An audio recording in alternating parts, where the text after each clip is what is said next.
com desgosto? Você já pensou na possibilidade de provocar no coração de Deus desgosto, tristeza? Há uma parte da teologia que nos ensina a ver Deus com sentimentos humanos, de atribuir a Deus sentimentos humanos, sentimentos como se fossem os nossos sentimentos. E há inúmeros textos na palavra de Deus que mostram que sim, que Deus pode ficar triste, que o Espírito Santo pode se entristecer. Eu tenho certeza que você já lembrou de um texto aí, não é? Quando se fala da profecia, quando Paulo está falando das profecias, em uma de suas cartas ele fala assim: ouvi tudo, retém o que é bom e não entristeçais o Espírito Santo de Deus. É possível entristecer a Deus. E quando isso acontece, isso gera na nossa vida e na vida de um monte de gente consequências catastróficas. Eu vou repetir. Quando Deus se entristece, isso pode gerar consequências catastróficas, consequências horríveis, que podem ser, medidas pela nossa situação, pelo indivíduo ou pela coletividade. Ou o indivíduo sofre as consequências porque entristeceu a Deus, ou sofre todo mundo junto porque entristeceu a Deus. Vamos para o texto. O texto está em Salmo de número 95, versos 7 a 11. Dá para acompanhar aqui comigo? Dá para nós lermos? Porque Ele é o nosso Deus e nosso povo do seu pasto, ovelhas da sua mão. Se hoje ouvirdes a sua voz, não endureçais o vosso coração, assim como na provocação, e como no dia da tentação no deserto, quando vossos pais me tentaram, me provaram e viram a minha obra. 40 anos estive desgostado com esta geração e disse: é um povo que erra de coração e não tem conhecido os meus caminhos, a quem jurei na minha ira, que não entrarão no meu repouso. Então nós estamos entendendo aqui que Deus está triste com o povo todo, e a consequência é para todo mundo. Vamos tentar nos localizar no texto. O texto faz menção de Deus se entristecendo agora, nessa situação, sendo revelada, inspirada no livro dos Salmos, mas remontando ao livro de Números, quando depois de 40 anos de angústia, 40 anos de cativeiro, 40 anos de aprisionamento, Deus com mão forte tira esse povo e coloca na terra prometida. Mesmo assim, durante os 40 anos, vendo a boa mão do Senhor, em toda a travessia do deserto, vendo a proteção da nuvem da nuvem que os protegia do sol causticante, do calor durante o dia, e vendo a proteção da coluna de fogo que os protegia durante a noite, vendo codornizes caindo do céu, vendo maná caindo do céu, vendo milagres acontecendo. Mesmo assim Deus falou: esse povo, apesar de receber milagre, tem um coração que erra na minha presença, e me entristeceu muito. E quer saber de uma coisa? Muitos deles não vão entrar no repouso. Qual foi a consequência? A consequência clara disso é que muita gente não entrou na terra prometida, morreu no deserto. Posso já te alertar de uma coisa, pessoal? Esse é o mesmo Deus do passado. O Deus a quem nós servimos é o mesmo Deus aqui da palavra. A Bíblia diz assim: com Deus não se brinca, de Deus não se pode zombar. O que o homem plantar, o que está escrito? Isso também ele colherá. Então de Deus não se zomba, com Deus não se brinca. Ele é o mesmo Deus, o mesmíssimo Deus. Hoje, pela tarde, eu não sei quantos viram esse desenho, uma animação gráfica chamado Divertidamente. Mas o desenho é muito interessante. Eu acho que foi um dos desenhos mais complexos que eu já assisti em toda a minha vida. Não sei se você assistiu hoje à tarde, Divertidamente, ou já assistiu em outras ocasiões. Quem já assistiu? Levanta a mão, só para eu ver. Assistiu, né? Nossa, quanta gente, muita gente assistiu, hein? Só pra gente falar, né? Mas não, só o Wesley. Rafinha também já assistiu? 2, então a estatística melhorou. E o desenho é interessante, deixa eu ver se eu tento explicar o inexplicável. Ele tenta mostrar o que acontece aqui dentro da nossa mente. Ele tenta explicar o que acontece na mente de uma criança que chega, que se desenvolve da sua infância até os 12 anos, e o que acontece na cabeça dos pais ao mesmo tempo. Via de regra, no resumo da ópera, ele explica exatamente o seguinte: somos movidos por emoções, a raiva, a alegria, o medo e a repulsa. Sabe, viu a nojentinha? A nojentinha representa a repulsa.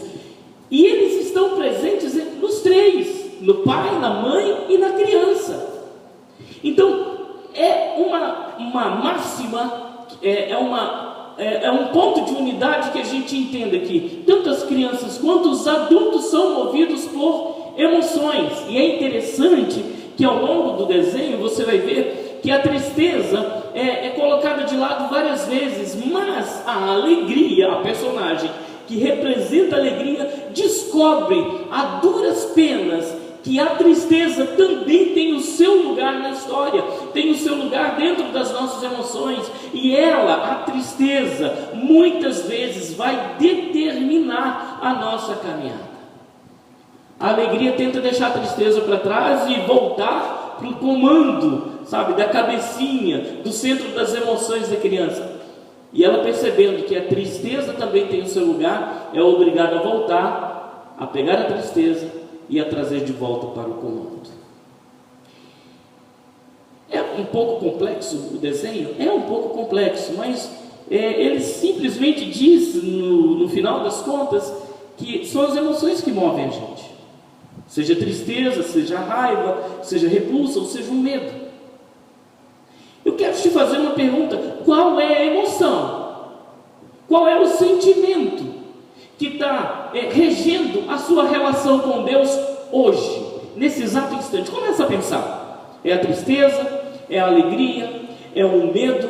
Ou é a repulsa? Nesse exato momento em que você tem uma relação, um relacionamento com Deus, qual é a emoção que está mandando, que está no comando, na central do comando da sua vida, na sua relação com Deus? Ei, começa a pensar agora. A pergunta mais simples é: o que você está sentindo agora na sua relação com Deus? Qual é o sentimento que você tem para com Deus agora?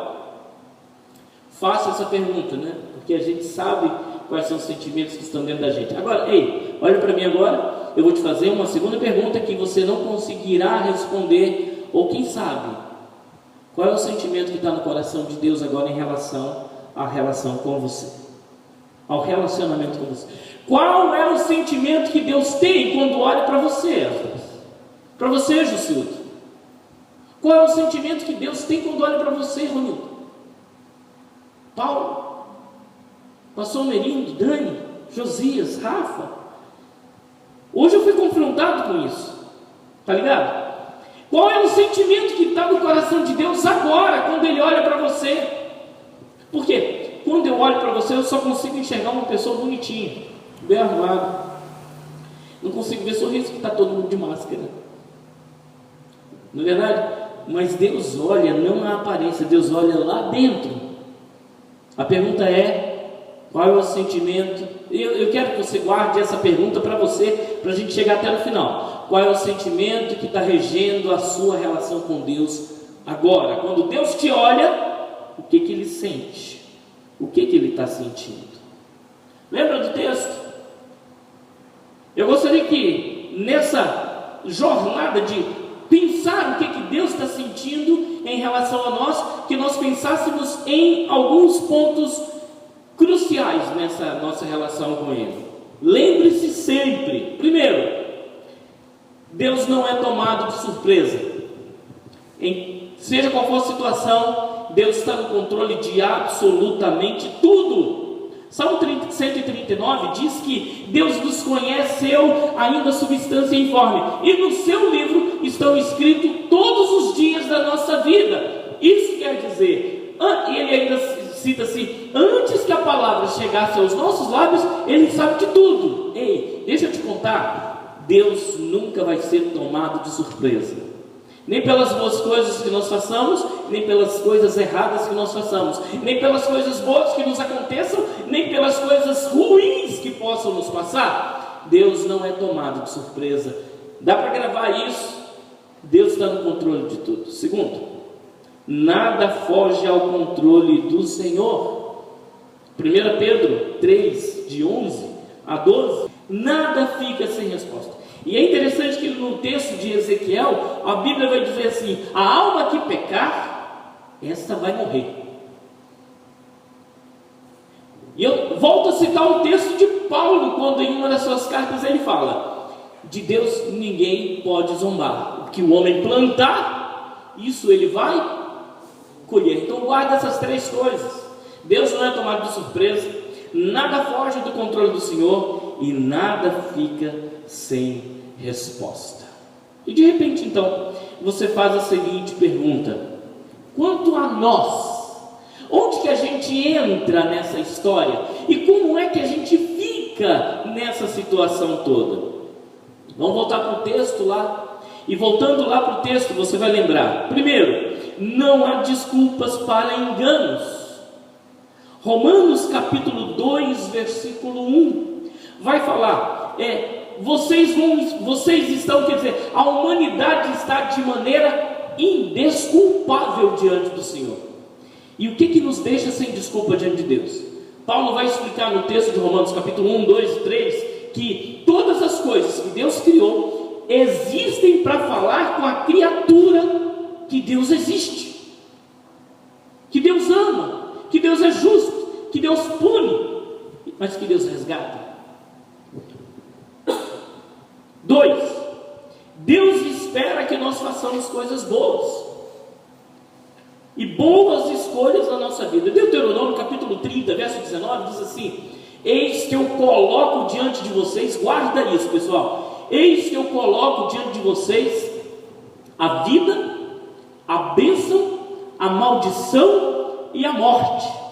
Escolhe, pois, a vida ou a bênção para que vivas e se multipliquem os seus anos na terra. Gente, eu não sei se você já passou por isso, de professor te passar cola durante a prova. Quem já passou por isso? Levanta a mão, deixa eu ver. Já? É estranho, não é? É bom, mas é estranho. Eu passei por isso também. Estava fazendo a prova, aí o professor chega, a gente já treina nas bases, né? A gente não sabe o que ele vai falar, se ele vai falar que está certo, se ele vai falar que está errado, se vai dar uma bronca, se vai falar que a gente está colando, não sei. Mas de repente ele vira para você, e comigo aconteceu assim, eu fazendo a prova, já suando, e uma questão estava sem marcar. O professor chegou, inclinou sobre a mesa e colocou o dedo na resposta. A princípio eu não estava entendendo, sabe? Eu pensei assim, uai gente, o que essa mulher quer? Aí ela foi e balançou o dedinho assim.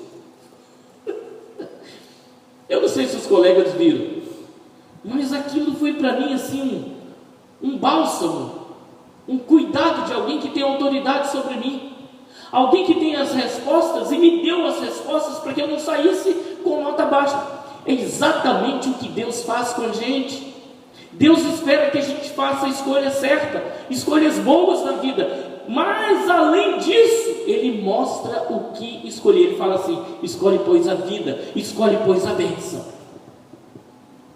E 3, quando escolhemos o pior, nós pecamos. A Bíblia, em Tiago 4,17, diz assim, olha lá: pois aquele que sabe que deve fazer o bem e não faz, o que está escrito, pessoal? Nisso está pecando. Então são 3 coisas que a gente precisa entender nessa nossa relação com Deus. Não há desculpa para enganos, somos indesculpáveis, porque Deus já se revelou na sua palavra, já se revela na criação, já se revela no Espírito Santo, já se revela em Jesus Cristo e na palavra. Não tem desculpa para nós. Segundo, que Deus espera que a gente faça boas escolhas, ainda nos dá a cola. Escolhe, pois, a vida. E terceiro, nós pecamos quando escolhemos o pior. Quando escolhemos não fazer a coisa certa.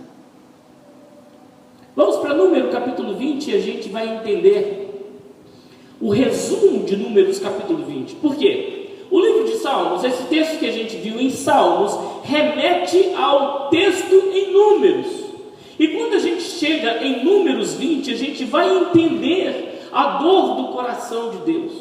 Em Salmos, é como se Deus estivesse olhando para o presente do povo de Israel, muito tempo depois de ter passado e ter saído da terra prometida, e olha para o povo naquele instante e sente a mesma dor que ele sentiu quando o povo endureceu o coração lá atrás, diante das águas de Meribá, Refidim, Elim e Massá.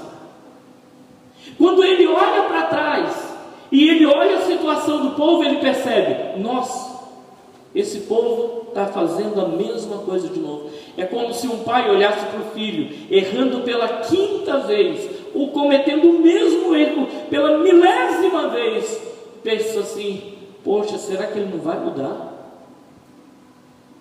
Será que não vai mudar? Quando é que entristecemos o coração de Deus? É o que a gente percebe aí. Primeiro, quando desprezamos tudo que Ele já fez. E é Deus olhando agora para o povo cometendo os mesmos erros do passado e lembrando que, apesar de proteger o povo durante o dia com a nuvem, a coluna de nuvem, proteger o povo durante a noite com a coluna de fogo, providenciar comida quando não existia mais, providenciar, provisão e providenciar algo sobrenatural, porque durante os 40 anos de caminhada, os sapatos não gastaram, as roupas não se desgastaram, e mesmo assim esse povo continuou desagradando, entristecendo a Deus. Entristecemos a Deus quando não temos uma memória curada, que lembra tudo o que Deus já fez. Segundo, entristecemos a Deus quando valorizamos mais o nosso passado sem Deus do que o nosso presente com Ele. O povo vira e fala assim: para que Deus nos trouxe aqui? E coincidiu de quando o povo sai do deserto e entra na terra prometida, morre Miriam, irmão de Moisés. E eles ficaram chateados com isso. Começam a passar fome ali, e eles ficaram mais chateados ainda com isso. Eles esqueceram tudo que Deus já fez, tudo que Deus já fez, e valorizaram mais as coisas do tempo sem Deus do que as coisas do tempo com Deus. Olha, Ronildinho, olha o que eles falam: poxa, Deus nos trouxe para este lugar para a gente morrer. Será que não tinha comida lá no Egito? Será que não tinha lugar para a gente morrer lá na terra da escravidão? Para que o Senhor me trouxe aqui para ver a irmã do líder morrendo, para passar fome? E eles estavam onde, gente? Na terra prometida, na terra que eles já tinham feito a inspeção, eles já tinham feito, a pesquisa, e descobriram que ali manava leite e mel, ali fluía prosperidade. Mas estavam passando por um tempo difícil, emocionalmente difícil, pessoas importantes morrendo, e a comida acabando. Isso fez com que o coração deles valorizasse mais o tempo sem Deus do que o tempo com Deus. Entristecemos o coração de Deus quando agimos do nosso jeito por inúmeros motivos. Deus então vira para Moisés quando eles estão sem água, quando eles estão passando fome, e fala assim: vamos fazer o seguinte, fala com a pedra para ela dar água, para ela jorrar água. E o que o servo de Deus faz? Hein? Ele pega o bastão e fala assim: o texto é muito engraçado. Eu amo números, eu amo ler números. O texto é muito engraçado, porque ele vira e fala assim, seria engraçado se não fosse trágico, né? Ele vira e fala assim: vocês acham, ele é meio mineiro, né? Vocês acham que eu eu e Arão vamos providenciar água para vocês, e senta o cajado na pedra, e a pedra dá água, a pedra jorra água. Agora, o que Deus mandou ele fazer? Simplesmente falar para a água, falar para a rocha, para ela dar água. E depois ele fala assim: canta para a rocha. Depois que ele se conserta, Deus fala: agora vocês vão cantar. Eu pedi para vocês falarem no princípio, vocês não falaram, vocês bateram, agora vocês vão fazer uma musiquinha e vão agradecer cantando em relação ao que vai acontecer com essa rocha, porque ela vai dar água. Eles fazem do jeito deles, e isso entristece o coração de Deus. Muito tempo depois, agora em Salmos, Deus olha para trás e fala assim: não endureçam o coração de vocês, como aconteceu lá em Meribá, quando, ao invés de obedecer do jeito que eu tinha mandado, eles fizeram do jeito deles. E quarto, nós entristecemos o coração de Deus quando escolhemos não fazer o que é correto. E eu repito, por inúmeros motivos. Quem sabe você hoje entristeceu o coração de Deus, ou você já entristeceu o coração de Deus em algum momento, e está percebendo Deus triste com você. Aí você puxa na memória e você vai lembrar: Deus te mandou fazer de um jeito e você fez do outro. Deus te mandou andar por um caminho e você andou por outro. Deus te mandou sentir algo e você, se envolveu com outros sentimentos. Ei! Estava claro que Deus ia se entristecer com a gente. Mas, graças a Deus, há um caminho para a gente voltar ao coração de Deus. Olha lá, vamos lá. E essa é a parte boa das notícias que eu tenho para você.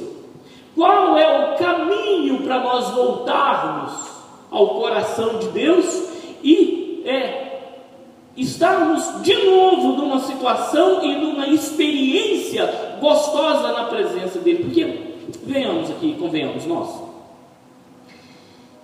viver e conviver com a sensação de que Deus está triste com a gente é de morte, não é não? Não é não? Não vale a pena. Então tá, vamos voltar a um caminho, está revelado aqui. Primeiro, lembra que você pertence a Ele. O texto de Salmos começa assim: somos do Senhor, somos ovelha do seu rebanho, somos pasto dele, pertencemos a Ele. Ei. Quer voltar ao coração de Deus? Lembra, não foi o que você fez que fez com que Deus te jogasse fora. A Bíblia diz assim: o Senhor guia os passos do homem bom e no seu caminho se comprar. Se cair, não vai ficar prostrado, porque o Senhor o segura pela mão. O cair é do homem, mas o levantar é de Deus. Por quê? Porque Deus não tem prazer na queda dos seus servos e servas. Deus não tem prazer em manter você distante dele. Pelo contrário, ele ainda vira e fala assim: eu coloquei vocês no deserto para saber o que estaria no coração de vocês, e para que vocês me buscassem de todo o coração, e para que ao me buscarem eu ouvisse, entendesse e me revelasse a vocês. Segundo, lembra que Deus tem cuidado de nós. Primeiro, lembra que você é dele. Segundo, lembra que Deus tem cuidado de nós. Agora deixa eu te contar uma coisa. Essa semana, acho que foi anteontem, eu estava conversando com a Valdete, e a gente meditando na palavra, porque a gente tem muito disso lá em casa, né? Vira e mexe, a gente para com o texto da Bíblia e a gente começa a conversar sobre isso. E anteontem eu estava conversando com a Valdete, e ela me contou que estava conversando com Esdras ou com a Rafinha sobre um texto da palavra do Senhor. E o texto é: lancemos sobre ele a nossa ansiedade, porque ele tem cuidado de nós. Ei, olha a chave que vai virar na nossa cabeça. Por que eu tenho que lançar a minha ansiedade sobre o Senhor? É porque Ele vai fazer alguma coisa por mim? É porque Ele vai me dar algum milagre? É porque Ele vai fazer alguma coisa boa por mim? Sim ou não? Sim ou não, pessoal? A resposta é não. E eu explico. Lancemos sobre Ele toda a nossa ansiedade. Quem disse isso foi Jesus. E Ele diz a razão: porque Ele...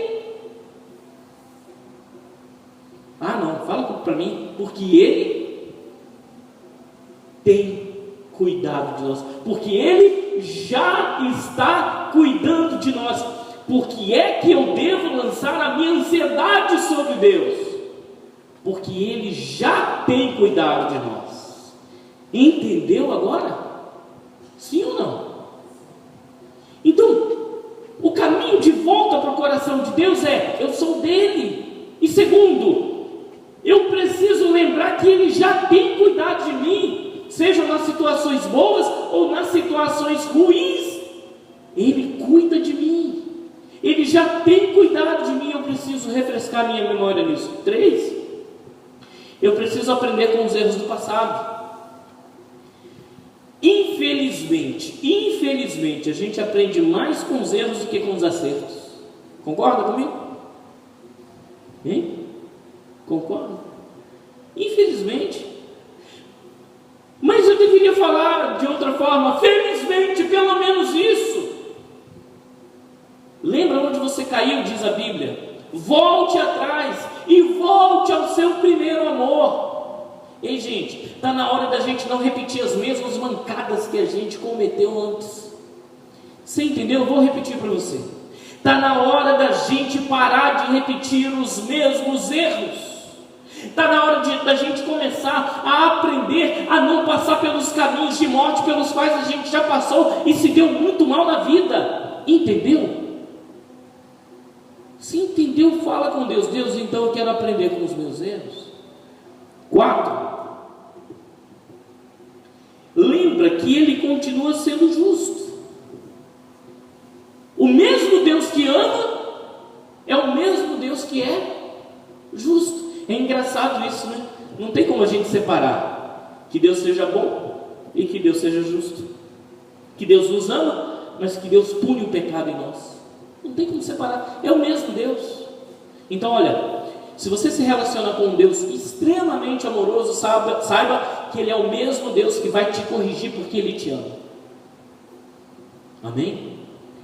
5, entenda que os seus caminhos, os caminhos de Deus, sempre são melhores do que os nossos.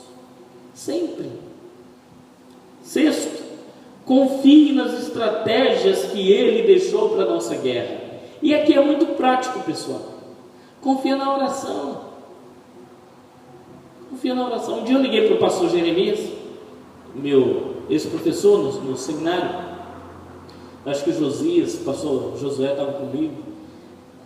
E nós estávamos em Belo Horizonte. Não, só o pastor Josué estava comigo. Nós estávamos em Belo Horizonte e íamos encontrar com o pastor Jeremias. Aí nós ligamos para ele e caiu na secretária eletrônica. E a secretária eletrônica, a voz dele fala assim: se você está no meio do mar, apenas num barquinho com os remos, é alto mar e você não sabe para onde ir, simplesmente reme. Simplesmente confie em Deus. Se você já não sabe mais o que fazer, confia que Deus sabe. Como é que eu confio que Deus sabe? Apostando na oração. Posso te fazer uma pergunta, pessoal? Pastor, a vida está difícil. Pastor, a pandemia. Pastor, falta de trabalho. Pastor, não sei o quê. Pastor... Tá. Como é que está a sua vida de oração? Você separa tempo para ter comunhão com Deus? Como é que está a sua vida de leitura da palavra? Você separa tempo para ouvir a voz de Deus? Como é que está o seu tempo de se dedicar para servir a Deus na obra? Porque vamos fazer o seguinte, vamos elevar o nível do nosso relacionamento com Deus. No nosso relacionamento com Deus, a gente pode estar no nível básico. Qual é o nível básico? Eu oro quando me mandam orar. Eu leio a Bíblia quando me mandam ler. Isso é um modo automático, não vai te levar a lugar nenhum. Virando a chavinha um pouquinho, você pode começar a orar quando ninguém te manda orar, a separar tempo de oração, a separar tempo da leitura da palavra. Quer virar um pouquinho mais a chave? Se disponha para abrir o seu coração para servir a Deus na obra. Faz isso. Seja dizimista, mas seja ofertante, que a sua oferta, e isso aqui muita gente não gosta de ouvir, que a sua oferta seja maior do que o seu dízimo. Hein? Não é uma virada de chave interessante? O pastor está pedindo dinheiro. Irmão, eu acho que é melhor a gente entender a voz de Deus e não a voz do homem. Por que eu falo isso? Que a sua oferta seja maior do que o seu dízimo. Quanto que é o seu dízimo? Tem como aumentar? Sim ou não? Não, sempre vai ser 10% do que você ganhar. Nunca vai aumentar o seu dízimo. Mas e a sua oferta? Tem como aumentar? Tem. Agora, vem algo para você lembrar. Quando eu estou dizimando, eu estou agindo na obediência ao que é uma lei. Pegou? Sim ou não? E a oferta? Quando eu estou ofertando, eu estou agindo no amor. Deu para entender? Deu para entender que a gente tem que sair do nível da lei e subir para o nível do amor, e que a nossa oferta seja maior do que o nosso dízimo. Não, nunca foi sobre dinheiro, pessoal. É sobre relacionamento com Deus. Uma coisa é fazer o que todo mundo precisa fazer, 10%. A outra coisa é agir com amor que supera aquilo que eu tenho que obedecer. Confia nas estratégias de Deus. A oração funciona, a leitura funciona, servir a Deus funciona, ser fiel funciona. E sétimo, confia que Jesus em nós é a garantia da nossa vitória. E deixa eu me explicar aqui para você entender isso. O que é Jesus em nós? Todas as vezes que eu faço algo que eu me pareço com Jesus naquilo que eu estou fazendo, eu tenho garantida a minha felicidade. Pegou? Todas as vezes que eu faço algo que não é parecido com Jesus agindo na minha vida, eu estou garantindo o quê? Tragédia na minha vida. Coisa ruim. Eu estou atraindo coisa ruim para mim. Porque Jesus em nós é a garantia da nossa felicidade. Vamos chegando no final. Havia uma menininha chamada Júlia. Quando ela tinha 2 anos de idade, o pai dela saiu para trabalhar, viajou a trabalho. E como ele trabalhava muito longe, dificilmente ele vinha visitar a Julinha, né? Então passou um mês, ele não veio visitar, passaram 2 meses, 5 meses, 1 ano, ele não veio visitar a Julinha, mas todos os meses chegava um presentinho do papai para ela, todos os meses. Então no primeiro mês chegou um presente, ela ficou super feliz, e aquilo acalentou o seu coração. No segundo mês, o presentinho. Só que os meses foram passando, e aqueles presentes, por mais caros que eles fossem chegando, que eles fossem custando, quanto mais caros os presentes, menos diferença fazia no coração de Julinha. E passaram-se 3 anos, ela estava com a casa cheia de presentes, e muitos deles não eram abertos. E todos os dias, ela ia para a janelinha, ver se o papai dela chegava. Por quê? Porque para ela era muito mais importante que o pai dela estivesse presente, sabe? A presença do pai dela, do que os presentes que ele pudesse lhe dar. Eu me lembro muito, e sempre estou contando isso, porque isso me marcou demais. Isso aconteceu comigo, mas aconteceu ao revés. Todos os dias meu pai saía para trabalhar, e quando ele chegava do trabalho, ele trazia alguma coisa para nós. E eu me lembro muito bem ele chegando muitas vezes com um pacotinho um embrulho de pão com salame, pão com presunto, sabe? O lanchinho. Ele deixava de tomar o lanchinho dele na Aracruzilose, na Senibra, seja onde fosse, e trazia o lanche dele. Nos primeiros dias que ele voltou para casa, a gente corria e o abraçava. Aí ele falou assim: eu tenho presente para vocês. Aí pegava o pãozinho, o lanchinho e entregava para nós. Só que o tempo foi passando e a gente fez o contrário de Júlia. E quando ele ia chegando, Ao invés de abraçá-lo, a gente ia direto no lanche. A gente ia direto no embrulho. E a gente começou a falar: nossa, pai, como você está fedendo? Porque ele trabalhava dentro da lacrocelulose, dentro da cenidra. E você sabe que o cheiro fica impregnado na roupa da celulose. A gente começou a deixar de ver um pouco a presença dele e desfrutar mais do presente dele. O tempo passou e meu pai faleceu. Nos primeiros meses do falecimento do meu pai, eu tive um surto emocional muito grande. Isso eu nunca revelei para absolutamente ninguém, porque na minha cabeça eu ficava assim: poxa, eu nunca mais vou ter alguém para chamar de pai. E aquele presente, sabe, aquela atitude de ir atrás dele para pegar o pão, me fez falta nesses meses. Porque para mim passou a fazer sentido que era mais importante a presença dele do que qualquer presente que ele pudesse me dar. Eu não sei se você está entendendo onde que eu quero chegar. Muitos se relacionam com Deus por causa dos presentes que Deus possa dar. Eles vão nos cultos, eles frequentam as igrejas, eles lotam os templos, eles participam das lives, eles pedem oração, não para desfrutar da presença de Deus, mas para requerer e reivindicar um presente, uma bênção. E aí também nós entristecemos o coração de Deus. Entendeu agora? Entendeu que quando nós focamos mais no que Deus pode dar, ou ao invés de focar naquilo que Deus pode ser na nossa vida, nós estamos entristecendo o coração dele. Deus não quer te comprar com as bênçãos dele, ele nunca vai fazer isso. Ah, meu servo, ora porque eu vou te dar bênção. Deus não fala isso. Mas o que Deus fala é: fiquem na minha presença, porque há bênçãos eternas para aqueles que desfrutam da minha presença.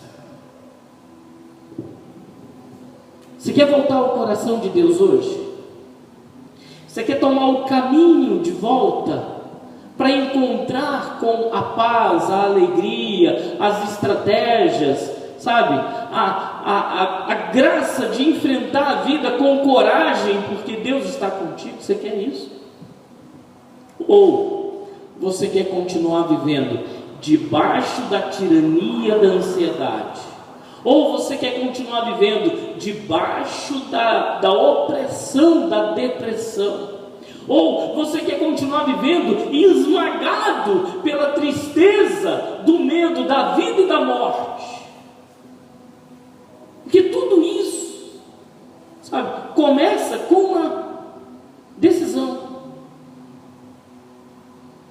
entristecer o coração de Deus. Mas se hoje você ouvir a voz de Deus, o que diz a Bíblia? Não endureça o seu coração. Abra o seu coração, reconhece onde é que você está nessa relação. E se Deus está triste com você, hoje, toma a decisão de se arrepender, sabe? De se colocar de novo na presença dEle, de fazer o compromisso com Ele, de nunca mais sair da sua presença. Você me ouviu? Está tudo entendido? Se é isso que você quer, você vai fechar os olhos agora e vai orar ao Senhor em nome do Senhor Jesus. Deixa eu te falar algo que eu sempre te falo, sempre. Toda vez que você ouvir a palavra, toma uma resolução na vida e se comprometa com aquilo que você ouviu, falando com Deus. Deus, eu ouvi isso e hoje eu me comprometo a mudar. Assim, mas seja prático, seja tangível, seja palpável. Eu vou mudar sim, Senhor. Eu não orava tanto, mas a partir de hoje eu vou orar. Eu não li a tua palavra, mas a partir de hoje eu vou separar tempo de oração. Eu era dizimista, mas era meia boca, Senhor. Eu era cinquinista, né? Só tirava 5%, mas a partir de hoje eu vou ser dizimista. Eu entregava oferta, mas era da alma, não era do coração. A partir de hoje é o amor que vai falar mais alto na minha vida. Sabe, Deus não quer seu dinheiro, não é sobre dinheiro, é sobre relacionamento. Amém? Deus te abençoe e que essa palavra possa chegar no seu coração e te ajudar a vencer essa sensação de entristecer a Deus e encurtar o seu caminho na direção dele, em nome de Jesus. Amém?